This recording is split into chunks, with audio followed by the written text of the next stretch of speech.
السلام علیکم احباب، آج ہم اپنے چینل پر ایک نیا سلسلہ شروع کر رہے ہیں اور یہ سلسلہ صرف آپ کے لیے ہے۔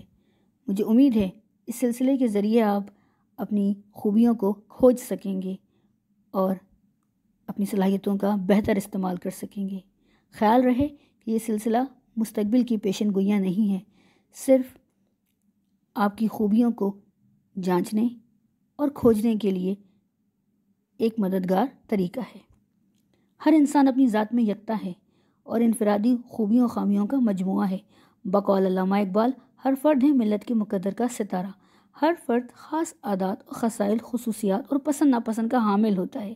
خالص انسانی فطرت کے ساتھ ساتھ انسان کی شکل و صورت، قد بد، عادات و خصوصیات وراثتی، جینیاتی اور ماحول کے مطابق ہوتی ہیں، لیکن ماہرین علم نجوم یعنی ستارہ شناسی کے علوم کے مطابق بروج کا اثر بھی انسانی مزاج پر اثر انداز ہوتا ہے۔ کچھ بروج اتنے طاقتور ہیں کہ ان بروج کے حامل افراد دنیا بھر کے حالات پر اثر انداز ہو سکتے ہیں۔ ماضی میں ایسا ہوتا رہا ہے، حال میں بھی ایسے افراد موجود ہیں اور مستقبل میں بھی یقیناً موجود ہوں گے۔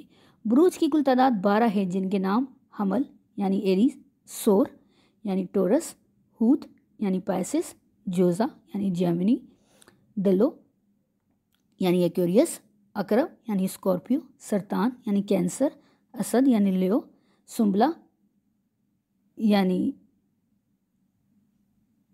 ورگو، میزان یعنی لبرا، جدی کیپریکارن، کوس یعنی سیگیٹیریس ہیں۔ احباب کی معلومات کے لیے ہم نے ہر برج کے حامل افراد کی خصوصیات، عادات، خوبیوں اور خامیوں کا بغور مطالعہ کیا ہے اور ان کو قلم بند کیا ہے۔ نیز بروج کے حامل افراد اپنے لیے کون سے مناسب پروفیشن منتخب کر سکتے ہیں، باہمی ازدواجی تعلقات اور میچنگ بروج کے اشارے بھی دیے گئے ہیں۔ بروج کے مخصوص پھول و پتھر بھی بتائے گئے ہیں۔ خیال رہے کہ یہ صرف افراد کی خاصیتوں اور صلاحیتوں پر مبنی تبصرہ و تجزیہ ہے، مستقبل کی پیشن گوئیاں نہیں ہیں۔ بہت شکریہ۔